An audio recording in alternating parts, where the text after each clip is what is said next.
3, 2, 1. Souvent, l'art, c'est comme le jeu des enfants, mais avec le côté très sérieux que les enfants jouent. Et si je te raconte? Et si je te raconte? Et si je te raconte? Le podcast du Centre Pompidou-Metz qui vous fait pénétrer les coulisses de l'exposition World Building, commissariat Hans Ulrich Obrist. World Building, une exposition hautement interactive, dédiée aux jeux vidéo, oui, mais créée par des artistes contemporains. C'est quand même très rare et très inattendu de parler des jeux vidéo dans l'art.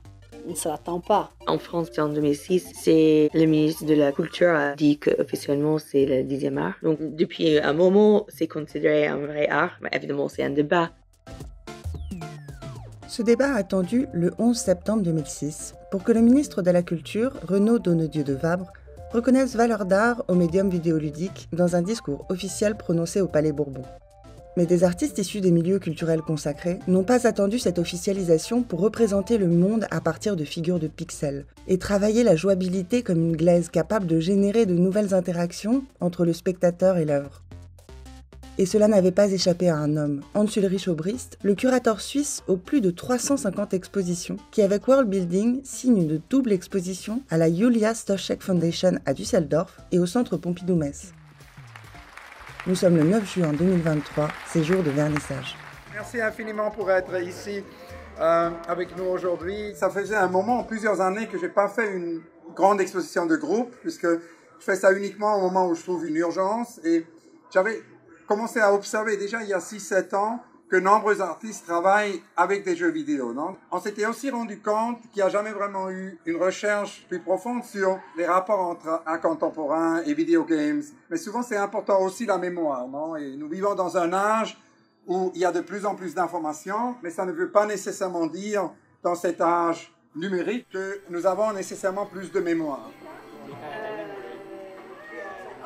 Alors que le vernissage bat son plein, l'exposition World Building veut faire l'histoire d'un présent récent qui prenne en compte le fait qu'à partir des années 80, les jeux vidéo ont amené un tsunami d'images dites sociales.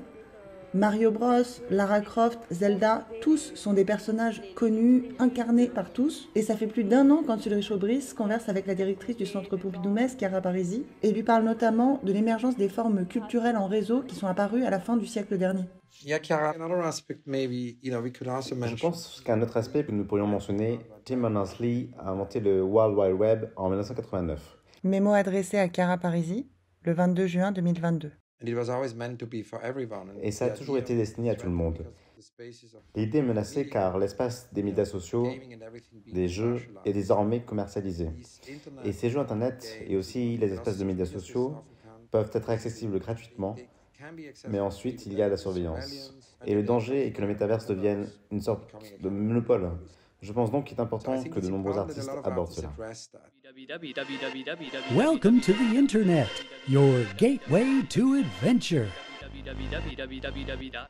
Cette promesse universaliste, suivie d'une privatisation industrielle du World Wide Web, conduisent des artistes à vouloir se réapproprier les technologies utilisées au quotidien. Apparaissent alors mouvements du do-it-yourself, de la culture du remix et de l'activisme avec un H. Hacker activiste. Tout ça donne naissance à des productions hybrides, et notamment les mods, modifications de jeux vidéo existants, faits notamment par des artistes. Et alors qu'on est en plein montage, les premières vidéos que j'aperçois sont justement des œuvres des années 1990 et du début des années 2000, qui détournent Mario et Lara Croft et posent la question de la mémoire du présent, notamment du fait de l'obsolescence des technologies, remplacées toujours plus rapidement. Chaque jeu, comme ce n'est pas des jeux commercialisés, Christine Hall, responsable de l'audiovisuel. À chaque jeu, on rencontre des difficultés. Et c'est tous les jours. Voilà. Certains ont détourné des jeux. Donc là, on a par exemple des vieilles consoles Nintendo qui ont été directement traficotées, etc. en électronique. Donc là, du coup, c'est très spécifique. On a des jeux qui ont été conçus, certains sur PC, d'autres sur Mac, d'autres sur différents supports en fait. 2 œuvres pionnières détournent l'une Mario Kart, qui est le chantre de l'action utilitariste, signé Cory Arcangel, l'autre Lara Croft, parangon de l'aristocratie anglaise, maniant l'arme de poing Browning comme personne, signé Peggy Harvesh. Et les 2 artistes privent les personnages de l'action à laquelle ils sont attachés, pour les relier à des questionnements plus universels. Non, juste assez. Je rencontre Zoé Stilpas, chargée de recherche sur l'exposition. C'est Corey Archangel, qui est aussi un artiste pionnier historique dans cette exposition et un des premiers hackers à rentrer dans le monde de l'art contemporain. Et c'est une vidéo où il a piraté Mario Brothers. Et là, dans la vidéo, il y a Mario qui est coincé sur un cube qui peut jamais s'en sortir. Pendant le montage, je me rends compte qu'aucun détail n'est laissé au hasard, notamment par rapport à la façon dont sont diffusées les vidéos. L'œuvre de Corey Archangel, qui montre un Mario Kart métaphysique coincé sur une case mystère, en train de se poser la question du sens de la vie, est montrée sur un moniteur devant un fauteuil club, justement pour pas le décontextualiser, sans quoi il ne nous amènerait pas autant à se poser des questions sur nos propres pratiques. Pour Corey Archangel, c'est présenté sur un moniteur CRT, donc c'est des cubes cathodiques. Clémentine Navarro, chef de projet. Et donc lui c'est pareil, il a hacké le jeu Mario. Et donc Mario en fait il est bloqué au milieu de l'écran et il bouge pas quoi. Et du coup on a créé aussi une sorte de meuble un peu comme à la maison et lui sa demande c'était de laisser les câbles apparents, que ce soit un peu fouillis, comme les bureaux que tu peux voir de gamers qui ont beaucoup de câbles. C'est pas forcément une œuvre qui est projetée sur 5 mètres qui va prendre une grosse taille dans l'espace comme d'autres. L'œuvre de l'artiste cinéaste américaine Peggy Harvesh, elle, est diffusée sur un écran géant façon cinéma. Elle montre une succession de scènes où Lara Croft, l'héroïne de Tomb Raider, ne fait que mourir et revenir à la vie, dans une sorte de boucle infinie. Alors on est surplombé par une scène contemporaine de résurrection, qui nous raconte peut-être un peu ce qui donne ce sentiment d'ivresse quand on joue à un jeu vidéo. Celui de se rapprocher fictionnellement de la mort, sans être jamais confronté à son danger réel.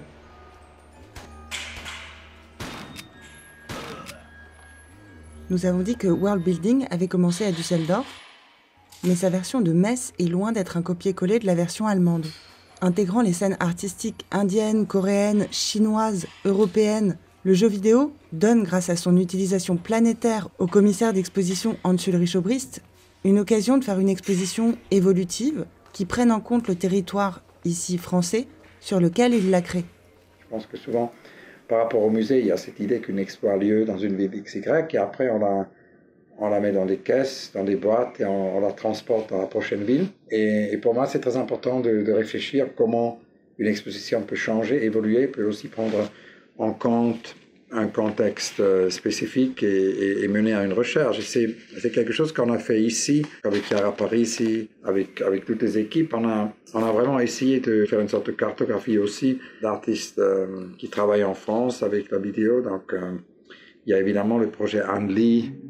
My name is Anne Lee. Anne Lee. Mon nom est Anne Lee. Anne Lee. J'ai été achetée pour 46 000 yens, versée à une entreprise de création de personnages K-Works. J'ai fini comme d'autres dans un catalogue, proposé aux producteurs de dessins animés et aux éditeurs de bandes dessinées. Je n'ai jamais été conçue pour survivre. Je suis un produit libéré de la place du marché que j'étais censée remplir. J'ai été achetée, mais curieusement je n'appartiens à personne. J'appartiens à qui n'est jamais capable de m'habiter avec n'importe quel matériau imaginaire, n'importe où hors du monde. Je suis un personnage imaginaire. Je ne suis pas un fantôme, juste une coquille. Ça, c'est un projet qui est assez mythique. Ça s'appelle No Ghost, Just a Shell. En fait, il y avait les 3 premiers épisodes où les artistes ont utilisé chaque épisode comme une sorte de catalyseur pour la prochaine épisode fait par un de leurs amis autour de Anne Lee. Le projet Anne Lee, c'était la renaissance, pour ainsi dire, d'une figure manga qui sortait de la cimetière. C'était une figure manga qui était désactivée, que les artistes ont fait chez les droits et ont donné une nouvelle vie à travers leurs œuvres et aussi à travers une expo de groupe, puisqu'ils ont invité leurs collègues, Pierre Joseph, Liam Gillick, Dominique Gonzalez-Förster et plein d'autres à faire des œuvres avec Anne Lee. Alors je quitte un instant les espaces, je monte dans le bureau de la directrice Chiara Parisi, qui est en présence d'Anne Horvat, la responsable de la programmation, et du commissaire lui-même, Hans Ulrich Obrist. Quand tu entres, si tu décides vraiment que tu veux jouer, si tu décides de ne pas jouer, non, l'expérience n'a pas lieu. Dans World Building, l'interactivité en fait passe par un autre biais parce qu'il y a une quinzaine de jeux auxquels les visiteurs pourront vraiment jouer et ils vont être également surpris parce que justement ce sont des artistes qui vont détourner les jeux vidéo existants. Et donc même si parfois ils vont reconnaître certains personnages qui leur sont familiers, ils vont vite se rendre compte que ça ne fait pas appel au même ressort. L'autre chose qu'on peut voir par rapport à ces jeux qui inventent des mondes, c'est qu'il y a aussi la mission qui entre, non? C'est que des jeux, en fait, qui c'est pas nécessairement lié uniquement à une activité de loisir, mais c'est que c'est très souvent, en fait, des jeux qui veulent changer le monde. I'm the gun, I'm the gun, I'm the gun. Pick me up, pick me up, pick me up. I'm the gun, pick me up. I'm the gun, pick me up. L'implication à la première personne des jeux vidéo fascine les artistes contemporains. La caméra embarquée des FPS, First Person Shooters, est réappropriée par l'artiste britannique Daniel Braithwaite Shirley et son jeu She Keeps Me Damned Alive, où le spectateur joue à ne pas tirer sur des personnes noires transsexuelles, ne sachant pas toujours quelle cible épargner. Mais alors, la punition en cas d'erreur est de taille, dîner avec des suprématistes blancs. Un peu la flemme. Daniel Braithwaite Shirley dit que les jeux ont la possibilité de limiter l'anxiété et de mieux comprendre des expériences individuelles. Comme vous devez jouer à quelque chose plutôt que de l'observer passivement, cela permet de penser de manière plus critique et beaucoup réfléchir sur soi. Une œuvre, quant à elle, combat le sexisme qui accourt dans les jeux vidéo, en résonance avec l'actualité. La représentation violente de femmes battues, violées et écrasées par des voitures, ce n'est pas dans les films, ce sont les jeux vidéo. Et maintenant, les femmes qui appellent au changement dans cette industrie virtuelle, qui s'élève à plusieurs milliards de dollars, font face à un contre-coup bien réel, y compris à des menaces de mort. En 2014 s'ouvre le Gamergate, hashtag comptabilisant plus de 4000 occurrences par heure sur Twitter, notamment de la part de haters à teneur largement antiféministes. Insultes, menaces de mort, alertes à la bombe conduisent le FBI à diligenter une enquête contre les souches les plus violentes de ce mouvement. L'œuvre de l'artiste américaine Angela Washko, datée de 2013, soulève les problématiques machistes qui pullulent dans les jeux vidéo. Un an avant le Gamergate, elle infiltre le fil de discussion de World of Warcraft, le jeu multijoueur aux plus de 4,5 millions d'utilisateurs. Sous le pseudo SNU, elle parle féminisme avec les orques et les membres de la Horde dans la ville d'Orgrimmar, où elle crée le Conseil sur la sensibilité au genre et la sensibilisation comportementale. On écoute un de ces dialogues. SNU. Salut. Je travaille sur un projet de recherche. Est-ce que tu pourrais m'aider ? Est-ce que tu pourrais me dire comment tu définis le féminisme ou ce qui pour toi fait une féministe ? Deezers dit une cuisine. SNU. Pourquoi une cuisine ? Deezers. Parce que les femmes devraient rester dans leur cuisine. SNU. Je reçois souvent cette réponse. Pourquoi penses-tu que les femmes devraient rester dans la cuisine ? Deezers. Parce que quand elles ne sont pas dans la cuisine, elles sont dans World of Warcraft à poser ce genre de questions. Réaction d'Hans Ulrich Obrist. Les jeux sont une forme unique d'art qui offre peut-être une alternative temporaire, non ? Et surtout cette idée de agency est intéressante par rapport à des jeux qui proposent des nouveaux narratifs et nous montrent comment les technologies digitales peuvent nourrir l'attention pour des questions d'inégalité, peuvent être en même temps critiques de stéréotypes qu'on trouve beaucoup dans des games, et l'attention pour le monde naturel, question d'écologie. Et je pense qu'aujourd'hui, plus que jamais avant, le rêve est d'avoir cette agency, non, cette possibilité de créer des nouveaux mondes et non seulement d'hériter les mondes ou de vivre dans les mondes dans lesquels nous vivons, mais de façon d'explorer des réalités parallèles. Et ça, c'est sans doute ce qu'un certain nombre des artistes dans l'expo font. In fantasy and science fiction, world building can make or break your story. Dans la fantaisie et la science-fiction, la construction de monde peut faire ou détruire votre histoire. Le titre de l'exposition, world building fait référence au processus de création, dans le monde vidéoludique, mais aussi plus largement dans la fantasy, au cinéma et dans la littérature, d'un monde imaginaire cohérent et détaillé dans lequel se déroule le jeu. Il s'agit, pour créer une histoire crédible, de concevoir et de développer tous les aspects d'un univers fictif. Géographie, histoire, culture, personnages, coutumes, jusqu'à une cartographie. Tout élément pouvant donner vie à un univers et le faire sembler probable pour le joueur. Mais à l'âge où le concept d'une terre éternelle est ébranlé, les artistes trouvent dans le médium du jeu vidéo une possibilité de créer d'autres mondes possibles. Dans une petite salle, non loin de l'œuvre d'Angela Washko, les régisseurs travaillent à une installation VR de Jacob Kustinson qui fait revivre une espèce disparue de l'île d'Hawaï, le Moho de Kauai. Ça, c'est le dernier cri enregistré par l'ornithologue Dr Douglas Pratt en 1987, de ce passereau endémique disparu la même année. Dans l'exposition, le spectateur est immergé en réalité virtuelle dans cet écosystème originel de l'oiseau, écosystème qui évolue en fonction de son souffle, de la position de son corps, et qui donne du fil à retordre au régisseur de l'audiovisuel à une semaine de l'ouverture. De ce que j'ai compris, Léon, tu me dis si je me trompe, on se balade dans un univers, il y a des balises où on peut se repérer. En gros, on doit simuler un espace virtuel. Voilà, c'est ça. Que nous, on a recréé réellement, en fait. Léon Chassard, régisseur audiovisuel. On a recréé l'espace, du coup, physiquement, là où on pourra se déplacer dans le jeu. Et du coup, il faut configurer cette zone physique à l'intérieur du jeu. Et ça se passe à travers des balises qui nous situent le casque physiquement dans l'espace, en hauteur et dans toutes les directions. C'est un événement parce que c'est une sorte d'interprétation numérique d'explorer en fait, ce que ça aurait pu être l'habitat de cet oiseau.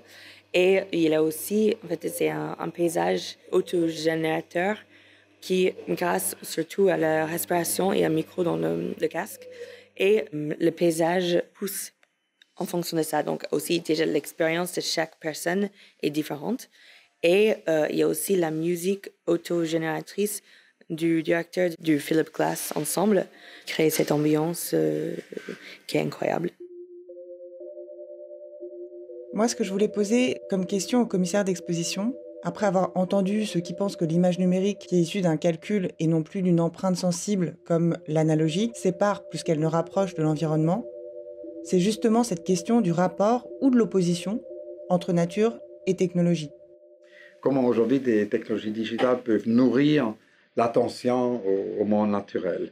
Et on peut évidemment s'imaginer que ceci deviendra plus important dans le futur. Ça serait intéressant par rapport aussi à la production de réalité. Je pense que c'est intéressant que nous pensions comment des jeux aujourd'hui peuvent non seulement créer des parallèles réalités et nous amener ailleurs, mais comment ils peuvent peut-être produire la réalité en revenant sur Terre. Puisque nous ne voulons pas tomber dans ce truc de Elon Musk et de ces autres entrepreneurs technologiques qui veulent nous éloigner de la Terre. Nous devons regarder la Terre. Non? Et il y a Alexis Pauling-Gams qui dit qu'aujourd'hui nous avons vraiment la possibilité, avec ces technologies, de créer une communion avec l'environnement et non pas une séparation colonialiste de l'environnement. Pour le catalogue qui est en train de s'écrire, Jacob Kustinson vient de répondre au questionnaire qu'Ulrich Obrist lui a adressé, comme à l'ensemble des artistes. Chaque fois, les mêmes questions reviennent, comme un rituel que le commissaire déploie tout au long de ses centaines d'entretiens avec les artistes. Ici, l'interrogation est la suivante. Si les jeux sont un moyen de construire des mondes, quelles opportunités alors le numérique offre-t-il ? Dans le monde numérique, n'importe quelle voix, matière, personne, endroit peut fusionner. Réponse de Jacob. Le son que fait un poisson peut se transformer avec ma voix. Exprimé à travers le corps de quelqu'un d'autre, sur un autre continent. Je peux numériser un récif corallien et le mélanger avec une cathédrale de science-fiction imaginaire, afin de vénérer l'intimité interspécifique. Toute personne, espèce ou lieu peut fusionner l'un avec l'autre et générer de nouvelles expériences fluides et holistiques. C'est incroyablement puissant car non seulement cet endroit peut exister en tant qu'image, mais aussi qu'en tant qu'espace réel, interactif et partagé. J'aimerais vraiment créer un monde de jeux virtuels collaboratif majeur et le rendre largement disponible et accessible. Je pense que c'est le moment.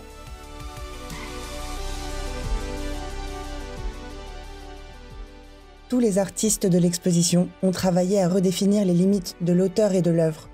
Mais quel rôle les avancées de l'intelligence artificielle vont désormais occuper dans ces pratiques artistiques et sociales ? Développé au sein d'un jeu vidéo expérimental dès la fin des années 90 par l'artiste Rebecca Allen, suivie par d'autres au début du 3e millénaire comme Sahej Rahal ou Yan Chen, l'IA est-elle sur le point de créer, selon les mots d'Yan Chen, un art doté d'un système nerveux et des œuvres qui seront des organismes vivants? Mais attendez, pendant que je vous parle, on est en train de louper le discours d'inauguration d'Antje Obrist pour l'ouverture de l'exposition. Pour le reste, affaire à suivre.